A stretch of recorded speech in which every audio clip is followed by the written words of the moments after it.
Om mau nanya, kalian lahirnya hari apa ya? Apaan sih, Om? Om cuma nanya doang, kalian lahir hari apa? Ya. Aduh, kabur lagi. Ini sangat sulit. 3 kali anak yang aku tanya selalu saja gagal. Kamu harus terus berusaha, Dewo. Bagaimana caranya aku tahu anak-anak itu lahir di hari Kamis Pon? Anak yang hari lahirnya sama sepertimu akan terlihat berbeda di matamu. Berbeda bagaimana? Sekarang kamu lihat sekeliling.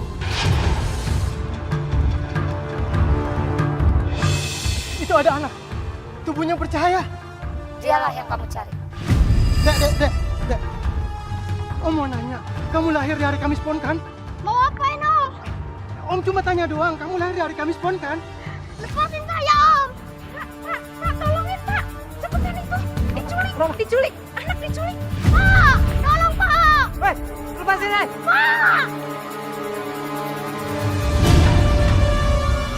Aku gagal mendapatkan dia. Karena warga keburu datang. Aku sudah memberikanmu kemampuan untuk melihat anak yang hari lahirnya sama sepertimu. Tolong, beri aku keringanan untuk syarat tumbal itu. Tidak bisa. Aku ambil ketiga anak Ratma sebagai tumbal. Hanya Ratma lah yang bisa menumbalkan anak-anaknya itu.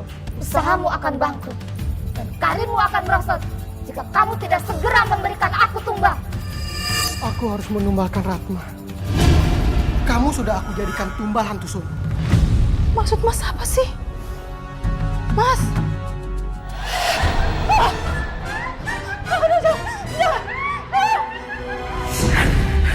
Jangan coba-coba mengganggu Ratma. Aku yang akan selalu melindungi Ratma. Ratma adalah milikku. Aku tidak akan membiarkan siapapun menyakiti Ratma. Kamu gak usah takut. Hantu sumur itu tidak akan bisa mendekatimu. Aku tidak bisa mendekati Ratma. Maksudnya? Ratma kini dilindungi oleh manusia monyet. Ternyata benar dugaan. Manusia monyet itu adalah pelindung Ratma. Aku harus bagaimana? Tolong aku.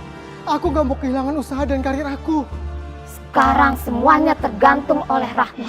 Karena dia yang sudah melakukan tapa. Bukan kamu.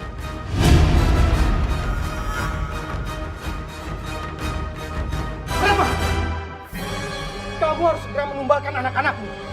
Oh enggak Mas, enggak. Aku enggak akan pernah menumbalkan anak-anakku, enggak akan pernah. Mas, enggak akan. Kamu sudah berani membantah aku? Hah? Enggak,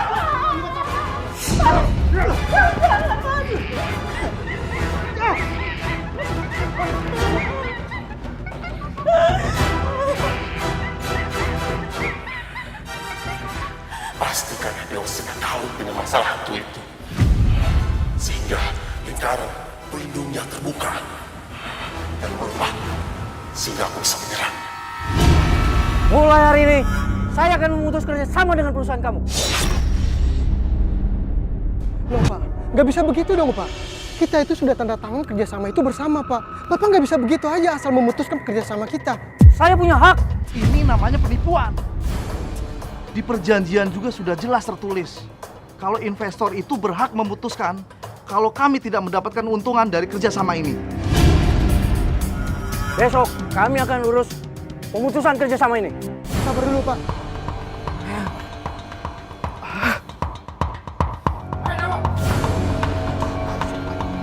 Ya Pak, Mau kemana? Hah? mau masuk kantor saya Pak. Mau masuk gampang. Tapi selesaikan dulu masalah kita ini. Ada apa ya Pak? Ada apa. Ingat, lu tuh punya utang. Aduh, apes banget sih hari ini. Kenapa mereka harus datang lagi di waktu yang bersamaan? Woi! Ngapain lo diem aja? Tanggung jawab lo! Iya Pak, tapi sabar dulu Pak. Saya akan bayar kok. Baik, Dewo. Gua kasih waktu lu 1 minggu. Tapi lu kalau nggak bayar utang, lu tahu sendiri akibatnya.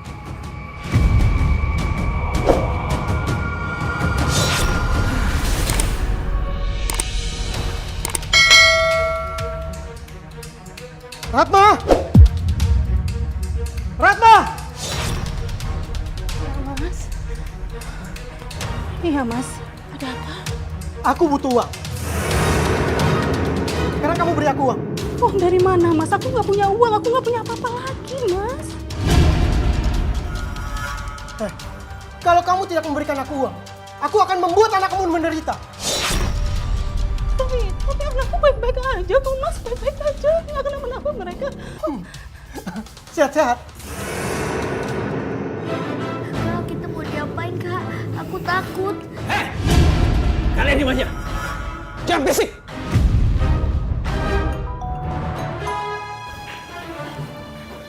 Bos, Halo? Ya, Bos. Berikan handphone ini kepada ibunya. Ada yang ngomong. Ini.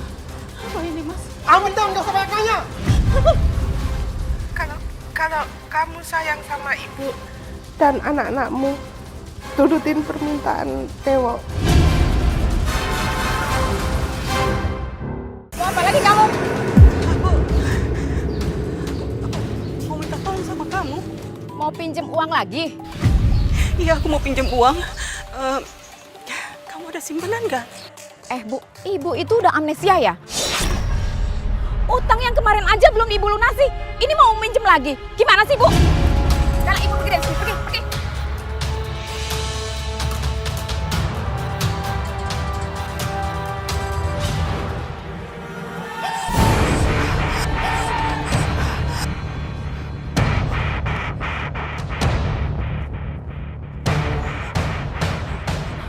Aduh, gimana kalau aku sampai ketangkap?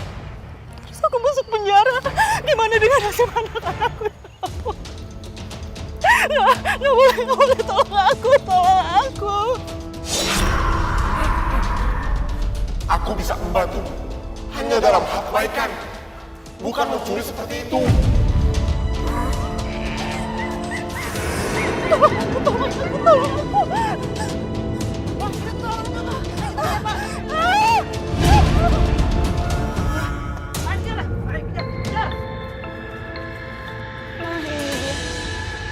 Dasar maling ya.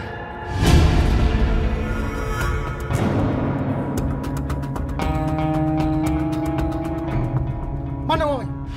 Mas, aku nggak berhasil dapat uangnya, Mas. Bahkan tadi aku hampir dipukulin orang gara-gara aku ketahuan mencuri, Mas. Aku akan menghabisi semua keluarga kamu. Mas, tolong jangan siksa keluarga aku, Mas, tolong. Mas.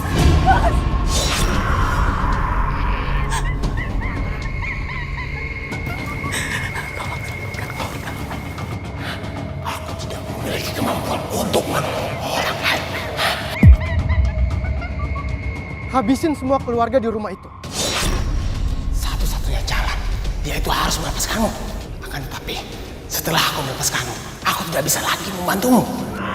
Karena energiku terkuras habis. Aku ikhlas. Aku rela kalau aku harus disiksa oleh Mas Dewo. Aku rela menerima semua siksaan itu. Tolong, selamatkan mereka, selamatkan keluarga.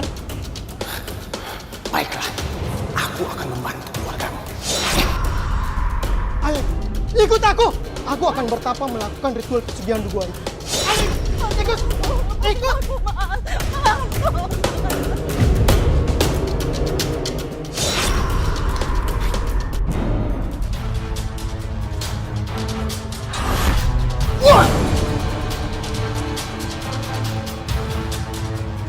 Kenapa lo? Hah?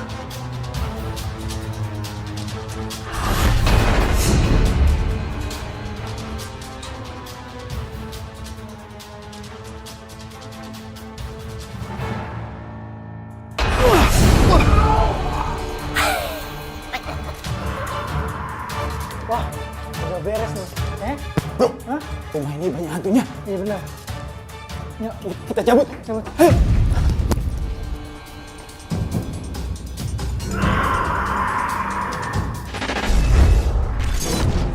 Jadi itu orang itu memang penolong saya.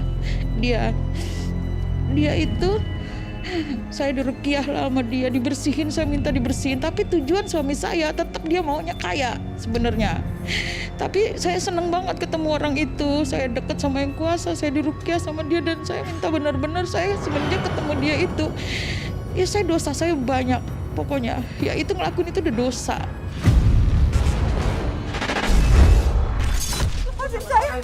Mas, lepasin saya, Mas.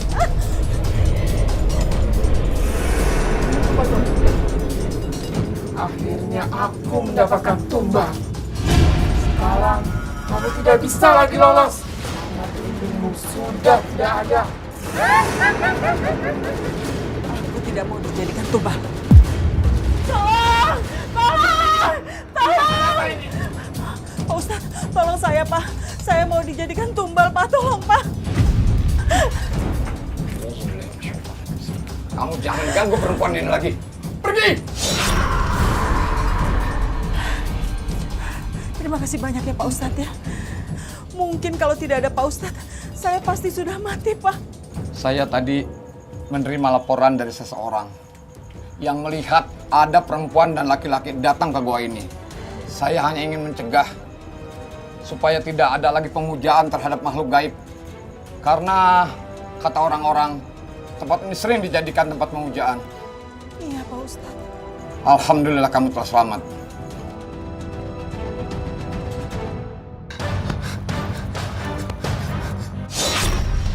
Lagi-lagi kamu gagal mendapatkan tumbal untukku.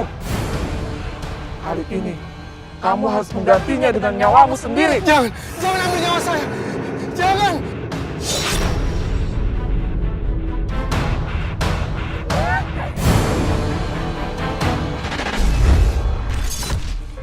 Jadi sebenarnya tidak usah mencari-cari kesalahan yang lalu, yang sudah berlalu lah ya. Kita harus berpikir dimanapun kita berada. Jadi saya juga mendapatkan pengalaman juga yang bagus dan masukan yang baik bahwa kita bisa berpikir di mana saja dengan tidak pakai apapun, dan bahkan kita bisa kayak subhanallah dan ras jari pun itu bisa kayak kita bisa melafalkan sebenarnya dengan kayak Allahu Akbar, Allahu Akbar, Allahu Akbar, kayak seperti itu dengan ruas jari seperti itu, bahwa ternyata ruas jari manusia itu 33. Bisa 33 seperti itu. Alhamdulillah Ibu. Setelah saya membersihkan badan Ratma, insya Allah sudah tidak ada lagi gangguan makhluk gaib dalam keluarga ini. Terima kasih Pak Ustadz. Sama-sama Bu. Hikmah yang bisa saya ambil dari masalah ini adalah kita harus bersabar dalam menghadapi segala ujian. Dan jika kita memang berniat untuk berhijrah, kita harus bersiap bahwa apapun yang terjadi nanti, kita harus mau menerimanya. Karena itu adalah merupakan kehendak Allah. Dan kehendak Allah adalah sebaik-baiknya keputusan. Manusia bisa berencana, tetapi Allah juga yang menentukan.